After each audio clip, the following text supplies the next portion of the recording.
요즘 유튜브가 대세입니다. 유튜브 모르신 분이 없을 겁니다. 네, 유튜브가 이렇게 대세가 되면서 나타나는 어두운 면이 하나 있는데, 그것은 이단과 사이비들이 아주 이 유튜브에 집중하고 있다는 사실입니다. 최근에 중국에서 넘어온 사이비 종교가 있는데, 이게 동방번개라, 전능신교라, 이런 그런 사이비 종교가 있어요. 근데 이 사이비 종교가 유튜브를 통해서 어떤 일을 하냐면 기독교 영화를 만들어서 유튜브에 올려놓습니다. 여러분이 기독교 영화 이렇게 치게 되면 마치 치라고 하는 것처럼 들려서 참 이게 안 되는데, 혹시라도 어떤 사람들이 막 그럴 때가 있을 겁니다. 그러면 영화가 딱 뜨는데 제목들이 다 보게 되면은 성경적인 표현들이 많습니다. 뭐 부활, 소명, 뭐 인내, 막 이런 거. 근데 이런 영화들 가운데 상당수가 이 동방번개라고 하는 이 사이비 종교가 만든 그 영화라고 합니다. 그래서 제목만 보고 들어갔다가 이상한 그 교리에 현혹 당하는 일들이 많이 있다고 합니다. 참 제목만 봐서는 모르죠. 그러니까 제목을 믿기로 해서 이게 끌어들이는 아주 교활한 그런 모습이라고 생각합니다. 뭐 이미 알려진 대로 신천지도 아주 유튜브를 정말 잘 활용합니다. 지금처럼 교회로 모이지 않는 상황 가운데 주어지는 인터넷상의 각종 이야기들은 정말 분별이 필요합니다. 그러니까 이전에는 많은 사람들이 그곳에 들어갈 이유가 없었습니다. 꼭 내가 유튜브를 해야 될 이유가 있겠느냐라고 하였는데, 이제는 뭐 초등학교 아이들부터 장래 꿈이 크리에이티브라, 그죠? 뭐 유튜브에서 성공하고 싶다, 막 이렇게 할 정도까지 이제 우리의 주변에서 뗄래야 뗄 수 없는 그러한 공간이 되었습니다. 그렇기 때문에 정말 분별이 필요한 시대가 되었다라고 하는 거죠. 또 유튜브에는 성경을 해석하는 아주 다양한 방송도 존재합니다. 그리고 이 조회수를 많이 이끌어내려면 과격하고 자극적이고 그런 어떤 이야기를 또 해야 합니다. 그래서 아주 자기만의 독특한 해석이다라고 해서 올리는 그런 방송도 많은 사람들을 유혹하여서 조회수를 늘리고 있기도 합니다. 뭐 이미 알다시피 설교의 바다라고도 할 수 있죠. 이 코로나 시대에는 우리나라뿐만 아니라 전 세계의 설교자들이 다 유튜브에다가 설교를 올려놨습니다. 정말 엄청난 거죠. 어디를 들어도 원하는 사람만 이름만 쳐도 막 설교가 계속 떠 있습니다. 뭐 우리 교회도 마찬가지죠. 이렇게 설교하는 모든 내용들이 다 유튜브 상에 존재하고 있는 것을 보게 됩니다. 문제는 이렇게 하다 보니까 교회가 없어도 신앙생활할 수 있다는 이 사단의 계략이 우리 코앞에까지 다가왔습니다. 뭐 교회가 없어도 된다라고 하는 이런 생각이죠. 문제는 그들이 가진 신앙이 옳으냐 또는 틀리냐를 분별할 수 있는 사람이 없는 겁니다. 자기 혼자 보고 자기 혼자 만족하고 자기 혼자 기뻐하니까 누구도 그 사람에 대해서 이야기할 수가 없는 그런 상황이 된 거죠. 마치 사사시대처럼 자기 소견에 옳은 대로 신앙생활하는 그런 위험이 지금 우리에게 성큼성큼 다가와 있습니다. 그래서 더욱더 역사적 신앙이 중요한 겁니다. 종교개혁자들이 외쳤던 고백이죠. 오직 성경. 이래서 오직 성경. 근데 오직 성경만 강조하였다면 정말 모두가 성경만 보고 성경 안에서 하나님을 개인이 찾고 살아가면 될 것인데 그렇게 말하지 않고 오직 은혜, 오직 믿음, 오직 그리스도라고 말씀하였습니다. 이건 뭐냐? 역사적 신앙 고백이라는 거예요. 그러니까 오직 성경은 은혜와 믿음과 그리스도 안에서 해석되어야 되는 겁니다. 되게 중요한 것을 우리 가르쳐 준 것이죠. 그래서 역사적 신앙 고백이라고 하는 중요한 이런 기준 안에서 오직 성경이 말씀하시는 것이 무엇인지를 배우고 그 말씀대로 살아가야 된다라고 하는 것이죠. 이것이 없으면 대부분 이게 사이비 또 가짜 기독교가 됩니다. 그래서 무엇보다도 바른 신앙 고백, 특히 역사적 신앙 고백이 중요합니다. 이 자리 안에 잘 세워져 있을 때 우리가 지금 어마어마한 이 시대의 변화 속에서 휩쓸려 가지 않고 바른 믿음의 길을 갈 수 있습니다. 유대인들 역시 성경을 잘 알고 있다고 생각한 사람들입니다. 먼저 성경을 받았으니까 얼마나 성경을 잘 알고 있겠습니까? 거기다가 바리새인들은 더더욱 성경을 잘 알고 있죠. 성경 가르친 선생들이었으니까. 그러니까 바리새인들도 누구보다도 성경에는 자신 있는 사람들이었습니다. 근데 문제는 하나님이 알려주신 대로 성경을 알고 있는 것이 아니라 자신의 관습대로, 그죠? 성경을 알고 있는 겁니다. 그러니까 하나님이 알려주신 대로 말씀을 받고 그 말씀대로 신앙생활을 해야 되는데 그것이 아니라 자신의 관습대로 성경을 이해하고 있었습니다. 이것이 이들에게서는 치명적인 문제였습니다. 그러기에 약속된 메시아, 즉 그리스도가 왔어도 그들은 믿지 못하였던 것입니다. 자신의 관습에 따르며 예수님은 틀렸기 때문입니다. 자신들의 관습에 생각하면. 그러니까 예수님이 왔어도 예수님을 그리스도로 받지 못한 것입니다. 예수님은 이들의 어리석은 생각을 고쳐주십니다. 이게 오늘 본문의 모습입니다. 이미 바리새인과 서기관과 헤롯 당원들은 예수님을 향하여 랍비라고 생각하였습니다. 그들의 머릿속에 박혀있는 생각 때문에 예수님을 그리스도로 받아들이지 못하고 랍비라, 선생으로만 생각하고 있는 겁니다. 이게 되게 중요한 이 관점이고 시각인 겁니다. 그러니까 예수님이 분명히 그리스도의 모습을 다 드러내줬어도 자신의 관점으로 예수님을 판단하고 해석하다 보니까 예수님을 그리스도로 받지 못하고 있는 것입니다. 예수님의 사역을 보고 들었음에도 랍비의 자리에서 한 걸음도 나아가지 못하였습니다.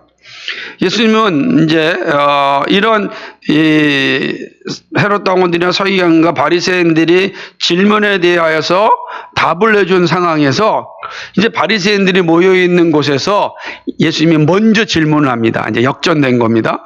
질문에서 답변을 했던 예수님 이제는 바리새인들을 향하여서 이제 아주 능동적으로 적극적으로 질문을 하는 것입니다.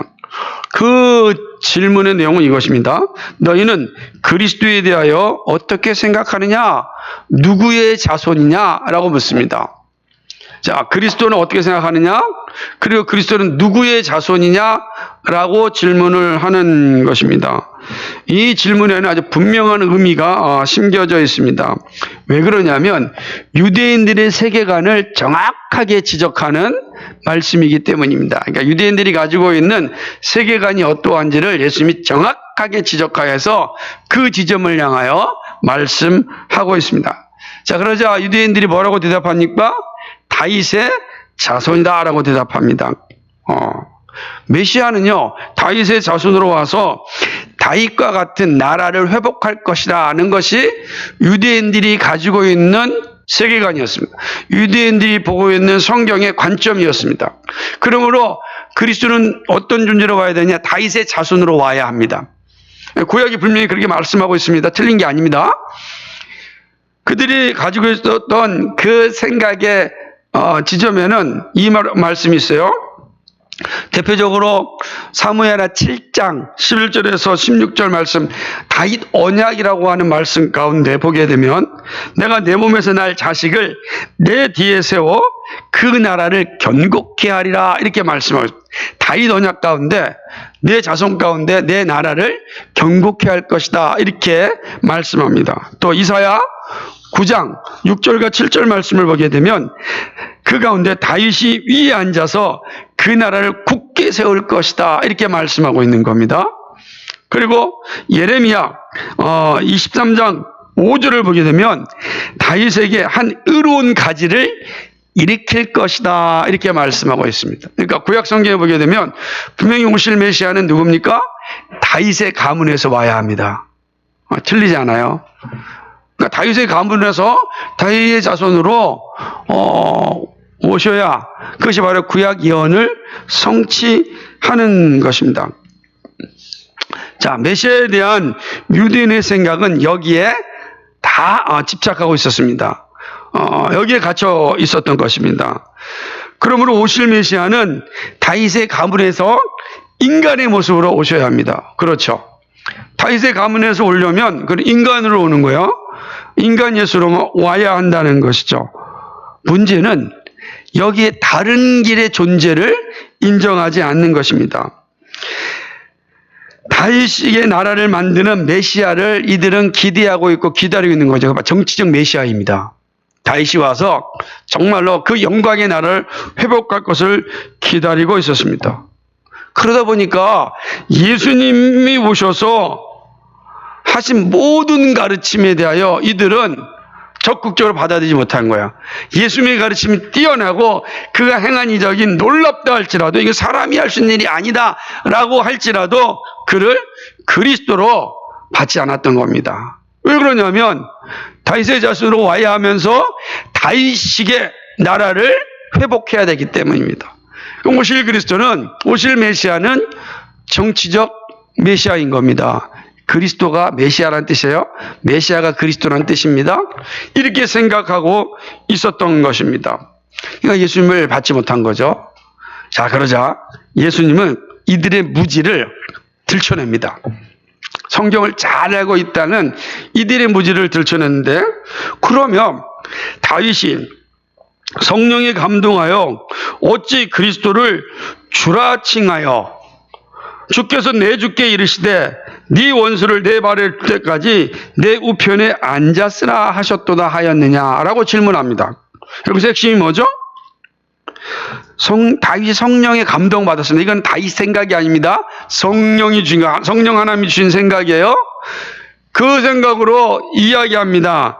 뭐라고 이야기하냐면은 주께서 내 주께 이르시되 이렇게 표현하는 거예요. 근데 앞에 주는 뭐냐면 하나님을 얘기하는 겁니다. 하나님께서 내 주가 누굽니까? 이게 그리스도를 얘기하는 거예요. 다윗이 하나님께서 나의 주께 말하기를 이렇게 이야기하는 것입니다. 이 시편 110편 1절 말씀이거든요. 이 시편 110편 1절 말씀을 가지고 이야기하는 것입니다. 자, 여기서 지금 다윗이 그리스도, 즉 메시아를 뭐라고 고백하고 있냐면 자신의 주님이라고 고백하였습니다. 나의 주라. 자, 그러면 42절 말씀과 충돌을 일으킵니다. 왜냐하면 뭐라고 말씀하셨습니까? 그리스도는 누구의 자손으로 와야 돼요? 다윗의 자손으로 와야 되는 거예요. 그런데 다윗이 그 자손을 향해서 뭐라 그래요? 내 주라고 얘기하는 거예요. 아버지가 아들을 향하여 주님, 이게 말할 수 없는 거죠. 이거는 유대인의 생각 속에서, 우리의 생각 속에서는 불가능한 겁니다. 아니, 어떻게 아버지가 아들을 향하여 주라고 말할 수 있겠느냐? 말씀이 충돌이 일으키는 것이죠. 있을 수가 없는 겁니다. 이건 불가능한 일입니다. 그런데 다윗이 뭐라고 얘기했냐면 여호와께서 내 주에게 이렇게 말씀하셨다라고 하는 것이죠. 다시 한번 시편 110편 1절 말씀을 보면 이렇게 기록되어 있어요. 다윗의 시 여호와께서 내 주에게 말씀하시기를 이렇게 기록하고 있어요. 그러니까 예수님이 말씀하신 주, 그걸 시편 110편 1절에는 그 주가 여호와 기록되고 있죠. 여호와께서 내 주에게 말씀하셨다라고 하는 것입니다. 그리고 그리스도가 하나님 우편에 앉으신다라고 이야기하는 것입니다. 근데 여기서 다윗이 고백하는 내 주는 또 시편 110편 4절을 보게 되면 그리스도로 기록됩니다. 4절에 보면 멜기세덱의 반차를 따라 나온 자로 고백하고 있거든요. 그게 누구냐?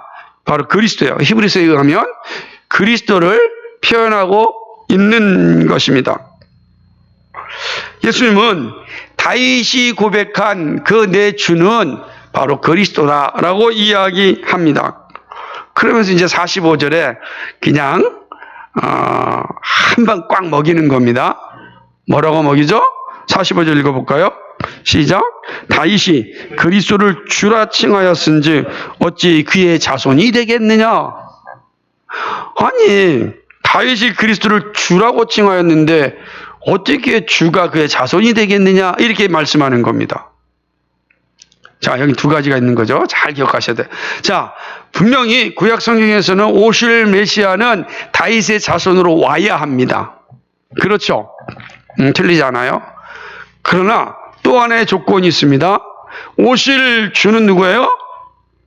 단순히 다윗의 자손 인간으로 오실 분이 아니라는 겁니다. 다른 문제가 있는 것이죠. 이 내용을 지금 말씀하고 있는 것입니다. 다시 말하면 오실 메시아는 단지 다윗의 자손으로만 오셔서는 안 된다라는 것입니다. 다윗의 자손으로 오셔야 하지만 동시에 인류를 구속한 하나님으로 오셔야 합니다. 자, 왜냐하면 다윗이 내 주라고 얘기했고 그 주는 어디 있습니까? 하나님 우편에 앉아 계신다고요. 하나님이 우편에 앉았다라는 표현이 뭐냐면 하나님과 동등된 권위를 가지고 권세를 가지신 분이시다라는 의미예요. 그러니까 그분은 분명히 다윗의 자손으로 와야 되지만 동시에 하나님과 같은 권세를 가져야 됩니다. 그럼 피조물 가운데 하나님과 같은 권세를 가질 사람이 있습니까? 없잖아요. 하나님과 같은 권세를 가질 수 있는 분은 유일하게 누구시죠? 하나님이시잖아요. 그러므로 성부 하나님과 성자 하나님의 관계를 분명하게 예수님이 드러내는 겁니다. 다윗이 이렇게 말하지 않았냐? 메시아는 누구다? 다윗의 자손으로 와야 하지만 동시에 그는 하나님으로 우리 가운데 오셔야 한다라는 것을 이미 구약 성경을 통해서 말씀하지 않았느냐? 자, 구약 성경은 이 바리새인들이 누구보다도 잘 알고 있지 않습니까? 그죠? 성경의 박사들이니까. 그런데 그 박사들조차도 그 말씀을 이해하지 못한 거. 왜 그렇습니까? 자신의 관습에 따라서 성경을 보니까 그 성경에서 말하는 의미를 받지 못한 거예요. 그러니까 예수님이 왔어도 예수님이 구약에서 행하신 모든 일들을 다 행하였음에도 불구하고 이건 사람이 행하는 것이 아니라 하나님만이 할 수 있는 일이다 라는 것을 보여주었음에도 불구하고 그들은 예수님을 그리스도로 받지 못하는 거예요. 이게 얼마나 무서운 일인지 몰라요. 여러분, 이 사실을 잘 기억해야 되는 것입니다. 다윗이 말하기를 예수님을 향하여 내 주라고 고백하였는데 이것이 가능하려면 그리스도는 다윗의 후손이자 하나님의 아들이 되어야 합니다. 지금 예수님께서 이 사실을 가르치신 것입니다. 그리고 예수님은 스스로 자신을 하나님의 아들이라고 말씀하셨습니다. 그러면 예수님이 누구시라는 것입니까? 그리스도라라는 뜻이에요. 예수님이 그리스도라 선언한 겁니다. 예수님을 자신을 하나님의 아들이라고 말씀한 분은 예수님 한 분밖에 없어요. 그 사실을 지금 이 바리새인들한테 드러내는 것입니다. 그러자 46절에서 어떤 일이 벌어졌습니까? 같이 읽어볼까요? 시작. 한 말도 능히 대답하는 자가 없고 그날부터 감히 그에게 묻는 자도 없더라. 유구무원이죠? 침묵하는 겁니다. 유대인의 전통에는 뛰어난 말씀 앞에는 침묵하는 게 예의입니다. 그 말이 진리고 맞다 그러면 더 이상 토를 달지 않는 것이 유대인들이 가지고 있는 모습이었어요. 예수님의 그 말씀 앞에, 그 성경을 해석하여 내놓은 말씀 앞에 그 대단한 박사들, 한 명이 아니에요. 박사들이 다 모여 있어요. 바리새인들이.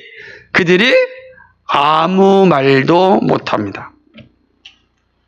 그날부터 감히 예수님께 묻는 자가 없습니다. 이게 본문의 의미입니다. 본문은 예수님을 안다고 하면서 하나님이 알려주신 대로 정확하게 알지 않고 자신의 생각대로 피상적으로 믿을 때 나타나는 불행을 잘 보여줍니다. 하나님이 알려주신 대로 믿지 않고 자신의 생각대로 피상적으로 믿을 때 나타나는 불행이 뭐냐? 그리스도를 주라. 예수님을 그리스도로 받지 못하는 거예요. 구원에 이르지 못한다는 것입니다. 예수님은 이 말씀을 통하여 하나님이 계시하신 대로, 즉 알려준 대로 믿는 것이 구원에 이르는 길임을 말씀합니다. 자, 그렇다면 하나님이 알려주신 예수님은 어떤 분입니까? 자, 이 사실을 우리가 정확히 인식해야 되지 않습니까? 첫 번째로 예수님은 참 인간이며 참 하나님이십니다. 이 사실을 우리에게 가르쳐주고 있는 겁니다. 예수님에 대한 바른 지식이 있을 때 바른 믿음을 가질 수 있고 힘 있는 생활을 할 수 있습니다. 교회 역사를 보면 사단은 끊임없이 예수님에 대한 왜곡을 심어주기 위하여 혈안이 되어 있었습니다. 그래서 다양한 이단들이 나타났습니다. 예수님의 신성만 강조하는 이단, 예수님의 인성만 강조하는 이단, 한 본성에 한 인격만 있다고 주장하는 이단, 두 본성에 두 인격이 있다고 말하는 이단. 얼마나 많이 생겨나는지 몰라요?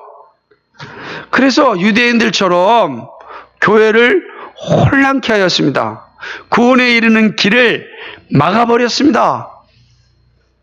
그래서 하나님께서 다시금 성경의 사람들을 모아서 성경이 말하는, 하나님이 말씀하신 그리스도가 누구인지를 분명하게 알려주십니다.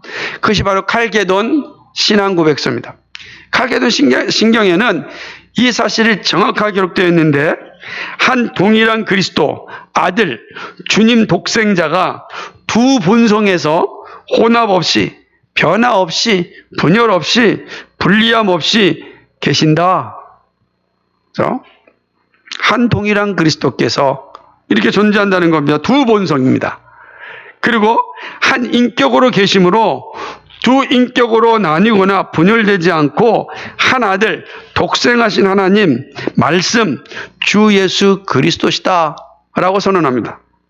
자, 이렇듯 예수님은 신성과 인성의 두 본성에 한 인격을 가지신 분입니다. 이것이 오늘 예수님께서 이 본문 말씀을 통해 가르쳐 주시는 것이고, 신앙 고백서를 통하여서 분명하게 기록된 말씀입니다. 자, 우리는 예수님 어떤 분입니까? 그는 참 하나님입니다. 신성을 가졌습니다. 그는 참 인간입니다. 인성을 가졌습니다. 그러나 뭐죠? 한 인격이십니다. 그래서 신인 인격이라 우리가 이렇게 배웠습니다. 그러니까 예수님의 가르침이 분명하게 선언되어져 있는 것입니다.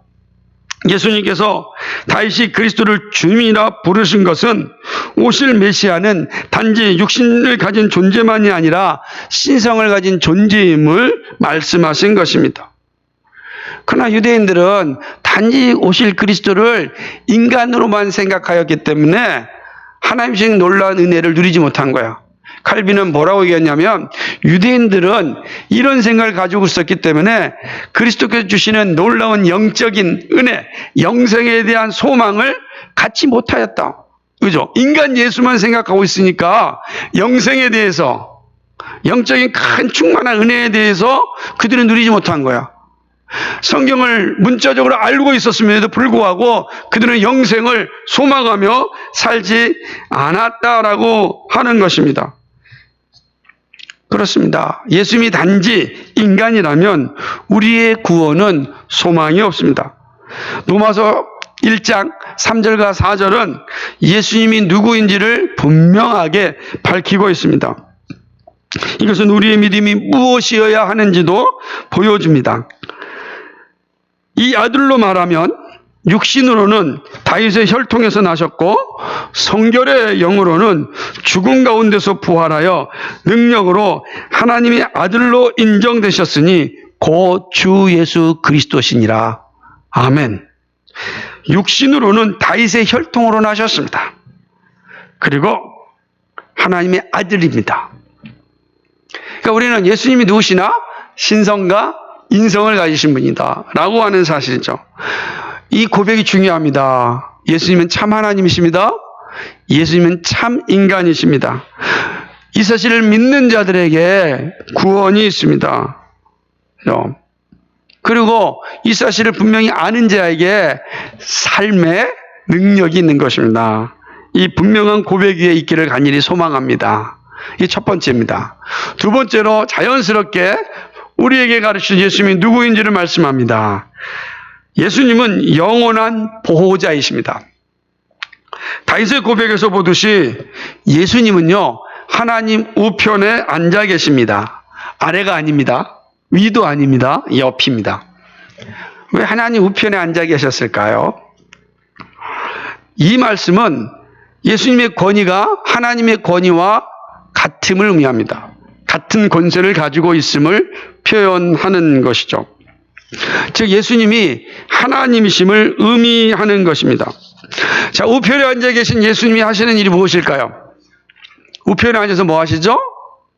우편에 앉아서 하시는 일은 자기 백성을 보호하시고 다스리시는 일을 합니다. 우리는 사도신경에서 하나님 우편에 앉으사 거기로부터 심판하러 오실 것이라고 고백합니다. 우리 매일 고백하죠. 죽은 자에서 살아신 이 하나님 우편에 앉아 계시다가 뭐죠? 심판하러 우리 가운데 오실 것이다 라고 이야기합니다. 자, 심판은 어떻게 할 수 있겠습니까? 어떤 한 단면만 보면 심판할 수 있겠습니까? 그러지 않죠? 그럼 오심이 되게 많이 나오는 겁니다. 심판한다라는 것은 전 과정을 아는 사람만 정확한 심판할 수 있는 겁니다. 이 사실 중요한 거죠. 예수님은 하나님으로서 인류의 모든 것을 아시는 분입니다. 그러나 특별히 믿는 자들의 삶에 대하여 함께 하십니다. 그리고 믿는 자들의 삶을 보호하시고 다스리십니다. 그리고 마지막에 그 믿는 자들의 영광의 나라로 들어가게 판결하십니다. 이게 우편에 앉아 계신 예수님이 하시는 일입니다. 우리는 그 장면을 잘 알 수 있는 그 말씀이 있습니다. 그 바로 스데반 집사님이 순교할 때의 모습입니다. 자, 스데반 집사님이 순교할 때 그가 하늘을 바라보았습니다. 그때 어떤 장면이 나타났습니까? 사도행전 7장 55절을 보면 이런 내용이 기록되어져 있습니다. 스데반이 성령 충만하여 하늘을 우러러 주목하여 하나님의 영광과 및 예수께서 하나님 우편에 서신 것을 보고 앉아 계신 예수님께서 서셨습니다. 저는 이 장면이 자주 말씀드리지만 또 자주 생각할 때마다 은혜가 되는 것입니다. 우편에 앉아 계신 예수님이 서 계십니다. 스데반을 향한 예수님의 마음을 잘 보여주십니다. 우편에 계신 하나님은 우리를 늘 보고 계시고 인도하고 보호하여 주십니다. 여러분, 예수님은요, 믿는 자들의 영원한 보호자입니다. 스데반 집사님이 고통의 순간에 가만히 앉아있지 않고 일어나셔서 보신 겁니다. 왜요? 내가 너와 함께한다. 힘내라. 그죠? 네 인생이 결코 실패한 인생이 아니다 라는 걸 분명히 보여주지 않습니까? 그래서 우리 믿음의 선배들은 순교의 현장에서 담대하지 않았습니까? 그죠? 특히 청교도들 고백처럼 화형당하는 순교에도 이 화형당하는 순간이 그죠? 잠시 후면 하나님 나라의 만찬자리로 바뀔 것이다 라고 고백하지 않았습니까? 놀라운 은혜죠. 이것이 가능한 것이 무엇입니까? 서 계신 예수님을 보았기 때문에. 서 계신 예수님입니다. 예수를 믿는 자들의 영원한 보호자이십니다. 우리가 어디에 있든지 함께 하시는 하나님이십니다. 우리는 바울의 고백에서 우리는 더욱더 예수님이 어떠한 분인지를 알게 됩니다. 로마서 8장 34절 말씀인데요. 이 말씀은 정말 은혜스러운 말씀입니다. 누가 정지하리요? 죽으실 뿐 아니라 다시 살아나신 이도 그리스도 예수시니 그는 하나님 우편에 계신 자요. 그 다음에 중요합니다. 우리를 위하여 간구하시는 자시니라. 하나님 우편에 계신 예수님께서 우리를 위하여 간구하십니다. 기도하십니다. 사랑하십니다. 지켜주십니다. 보호하여 주십니다. 어떠한 상황 가운데서도 결코 우리를 외면하지 않습니다. 우리를 지켜주십니다. 이 사실을 알기에 다가오는 고난 가운데 이겨낼 수가 있는 것입니다. 그래서 같은 본문 로마서 8장 37절에 이 고백을 한 후에 바울은 이렇게 이야기합니다. 그러나 이 모든 일에 우리를 사랑하시는 이로 말미암아 우리가 넉넉히 이기느니라. 우리를 위해 간구하시는 그 주님을 아는 자, 그 믿음을 가진 자는 넉넉히 이김을 얻게 된다는 것입니다. 즉 예수님의 도우심으로 모든 시련을 이겨내게도 남습니다. 여러분, 우리가 당하는 시련을 우리 주님이 잘 알고 계십니다. 이거 알까? 사람들은 모를 수 있습니다. 그러나 주님이 아십니다. 그렇죠? 이게 아프신 분들은 정말 아무도 그 고통을 알아주지 못합니다. 자신만 압니다. 뭐라고 표현하지 못할 때가 너무 많이 있습니다. 내 마음도 몰라주고 라고 말할 때가 참 많이 있습니다. 그렇죠. 우리는 아프지 않으면요, 아픈 사람의 마음을 다 모릅니다. 힘든 상황에 처하여 있지 않은 사람은 힘든 사람의 삶을 잘 모릅니다. 고난 가운데 있어 본 적이 없는 사람은 그 고난이 주는 무게를 사실은 이해할 수 없습니다. 그런데 주님은 나보다 나를 더 잘 아시는 분입니다. 우리 주님은 아십니다. 그러면 고난 가운데, 어려운 가운데 있을 때 어디 가셔야 됩니까? 하나님 우편에 계신 자, 우리를 위해 간구하시는 예수님께 달려가야 됩니다. 그 예수님께서 우리를 넉넉히 이기게 하십니다. 우리를 보호하시고, 우리를 다스려 주시고, 우리를 사랑하시고, 우리를 인도하여 주시는 분이십니다. 그러므로 예수님의 도우심을 날마다 구하시기 바랍니다. 예수님의 사랑의 손이 늘 도와주십니다. 예수님은요, 이 땅에서뿐만 아니라 영원한 우리의 보호자시요 우리의 참 통치자이십니다. 오늘 이 사실을 오늘 본문을 통해서 분명히 나타납니다. 내 우편에 앉은 자니라. 그 주님이 바로 우리의 주님이십니다. 마지막 세 번째로는 예수님은 우리의 구원주이십니다. 참된 신앙은 성경이 말씀하는 대로 믿습니다. 신앙은 믿는 지식과 확신과 신뢰, 즉 믿음 고백을 의미합니다. 그렇죠? 이게 있어야 돼요. 여기서 믿음의 지식이 분명하지 아니하면 확신도 흔들리고 믿음의 고백도 흔들리게 됩니다. 그러므로 참된 신앙, 즉 믿음은 성경이 말하는 것을 바르게 아는 일이 우선합니다. 성경이 무엇을 말하는지를 바르게 알아야 됩니다. 유대인들이 성경이 가르치는 대로 알지 않고 자신이 아는 자신의 생각대로 알았기 때문에 낭패를 당하였습니다. 지금도 정통 유대인들이 여전히 메시아를 기다리면서 제3성전을 기대하는 것은 이러한 성경의 가르침을 무시하였기 때문입니다. 이스라엘에서도 이 정통 유대인들 때문에 아주 골칠하지 않습니까? 이 코로나 상황 가운데서도 그냥 아무도 마스크 안 하고 전염의 진원지가 되어져 있는 모습들을 라는 그런 어떤 기사를 또 본 적도 있습니다. 유대인들은요, 다윗의 말을 들어야 했습니다. 성경이 말씀하는 대로 믿어야 했습니다. 그러면 부끄러운 자리에 서지 않습니다. 예수님 우리에게 분명한 본을 보여주었습니다. 요한복음 17장 8절에 나는 아버지께서 내게 주신 말씀들을 저희에게 주었다 이렇게 말씀하였습니다. 하나님께 받은 말씀을 전해주는 자였습니다. 예수님도 그러셨어요.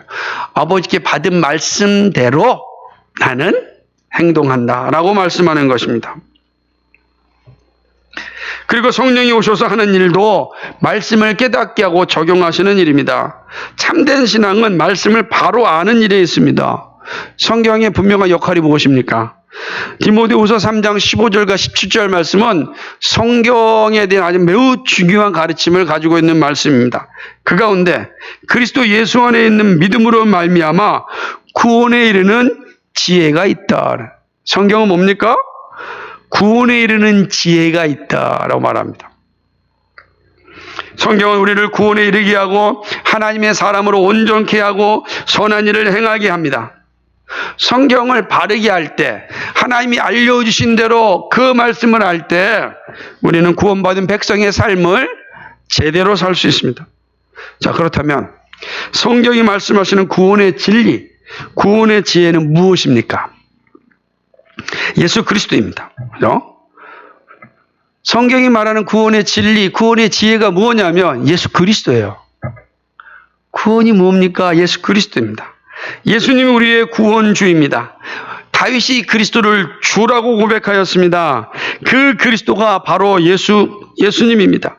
제자들은 예수를 향한 고백에서 이렇게 표현하였습니다. 주는 그리스도시요 살아계신 하나님의 아들이십니다 라고 말씀하였습니다. 거기에 구원이 있습니다. 사도 바울은 이렇게 가르쳤습니다. 주 예수를 믿으라. 그리하면 너와 내 집이 구원을 얻으리라 말씀하셨습니다. 구원에 이르는 지혜가 무엇입니까? 예수 그리스도입니다. 예수 그리스도의 십자가의 죽으심과 부활하심, 그 놀라운 복음이 바로 우리의 구원입니다. 다른 데 있지 않습니다. 성경이 가르치는 진리는 예수님이 우리의 구주라는 것입니다. 이것이 구원에 이르는 지혜입니다. 유대인들은 말씀이 지목하는 그리스도를 보지 못했습니다. 그러므로 구원에 이르지 못했습니다. 성경을 가지고 있었지만 그리스도를 보지 못했습니다. 하나님이 알려주신 대로 믿지 않고 자신의 생각대로 관습대로 예수님을 믿었습니다. 그러므로 구원에 이르는 지혜를 얻지 못하였습니다. 자신의 만족은 누릴 수 있을지 모르지만 구원에 이를 수 없었습니다. 참된 구원은 성경이 말씀하는 대로 믿어야 합니다. 그래서 여기에 역사적 신앙 고백이 필요한 이유이기도 합니다. 우리의 신앙은 항상 말씀이 가르치는 대로 예수님을 나의 구주로 알고 확신하고 날마다 믿음으로 고백하는 것입니다. 거기에 우리의 구원이 있습니다. 우리 시대는 온갖 사이비로 가득한 시대입니다. 이러한 시대에 구원받은 자의 영광을 가지고 사는 지혜는 성경이 말씀하시는 예수님을 바르게 알고 확신하고 날마다 그 예수님을 믿음으로 고백하는 것입니다. 그것이 사이비가 판치는 세상 가운데 믿음을 지키는 것입니다. 말씀을 맺습니다. 유대인들의 어리석음은 그리스도를 단지 인간으로 이해하였고 그것도 정치적 메시아로만 생각하였습니다. 그러기에 현실의 문제에 대해서는 열정을 다하였지만 영적인 삶과 영원한 삶에 대하여는 아무 관심이 없었고 철저하게 현세주의적 신앙생활에 빠져 있었습니다. 근데 여러분, 이 말을 들으면서 혹시 우리의 모습은 아닌가 떠오르지 않습니까? 현세적 신앙은 모든 것이 현실의 성공과 능력으로 판단합니다. 그 가운데 물질적 성공과 권력이 핵심입니다. 예수님을 믿어도 현세적 신앙에 물들어 있으면 모든 것을 다 물질적 성공의 기준을 둡니다. 그렇게 사람을 평가합니다. 그러나 예수님은 사람을 외모로 평가하지 않습니다. 그 중심을 보십니다. 왜요? 중심에 성령이 거하시기 때문입니다. 중심에 성령이 거하시기 때문에 예수 믿음이 그 중심에 있는가를 보시는 것입니다. 중심에 하나님 사랑이 있는가를 봅니다. 보이는 것은 잠깐입니다. 보이지 않지만 영생을 소유하였는지를 봅니다. 그게 우리 주님 우리를 보시는 거예요. 이 세상에 바라보는 눈과 전혀 다른 것입니다. 우리는 지금 예수님의 신성과 인성을 부정하지 않습니다. 다 고백합니다. 온전하게 다 이해하지 못해도 예수님을 하나님의 아들이며 우리의 구원자이심을 믿습니다. 그런데 문제는 그렇게 살고 있는지가 중요합니다.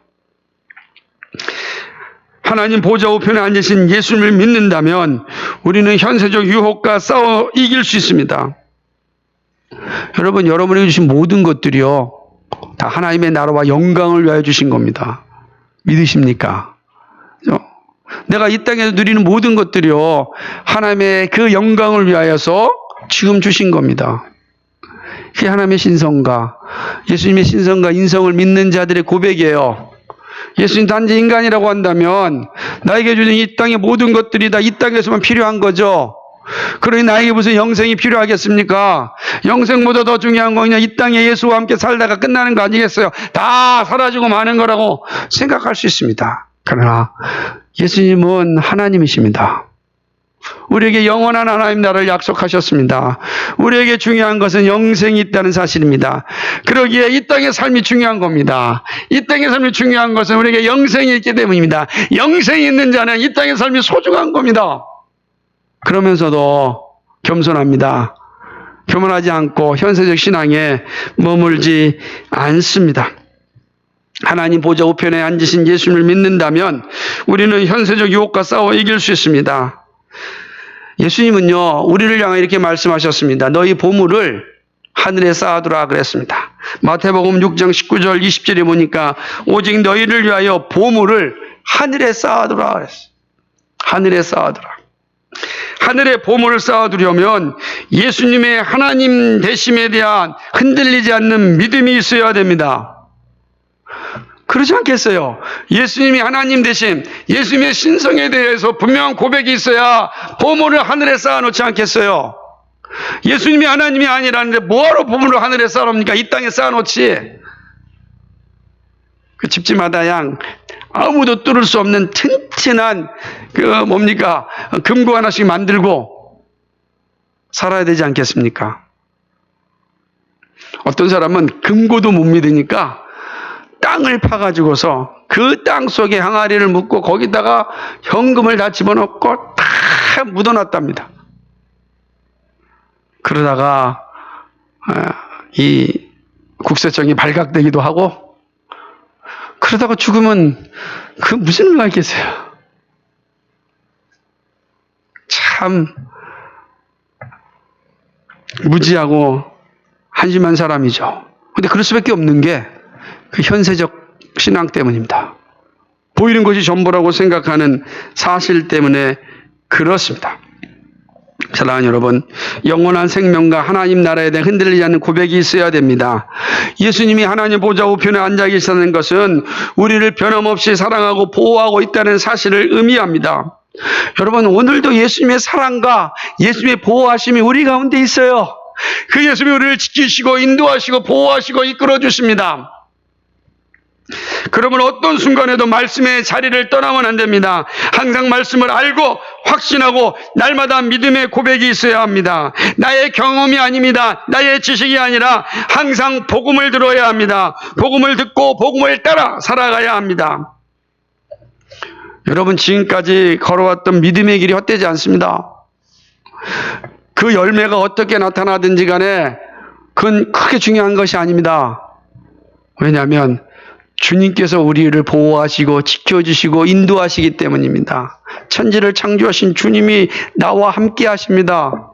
그분이 나를 사랑하시되 변함없이 사랑하십니다. 나를 보호하시되 끝까지 보호하십니다. 이 얼마나 감사합니까?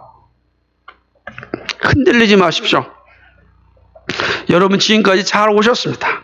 앞으로도 앞에 있는 표대를 향하여 달려가시기 바랍니다. 어린 양이 혼인잔치에 참여하는 그날까지 예수님을 바라보면서 경주하시기 바랍니다.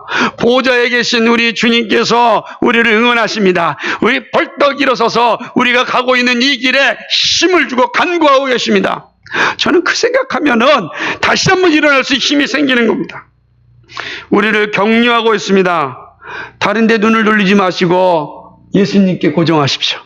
여러분을 예수님께 고정하십시오. 그럼 예수님은 예수님은 우리를 한 번도 외면한 적이 없거든요.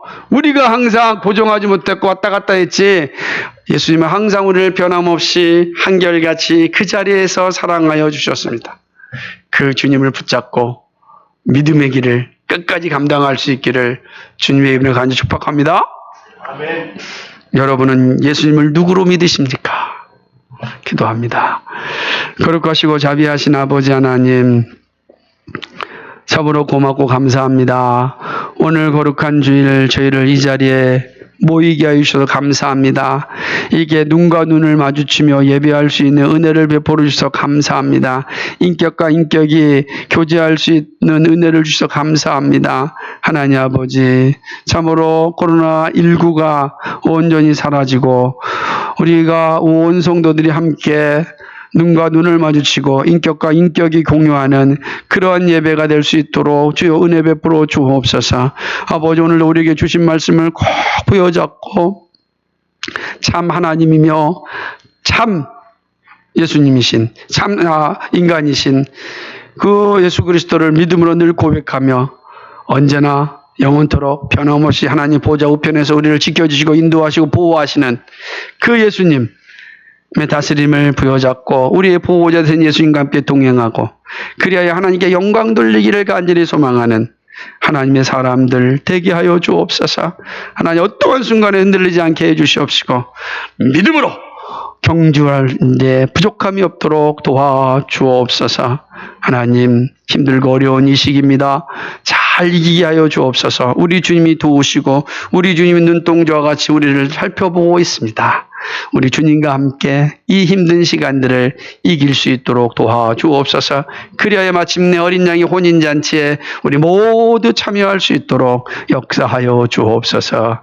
예수 그리스도를 받들어 기도하옵나이다. 아멘.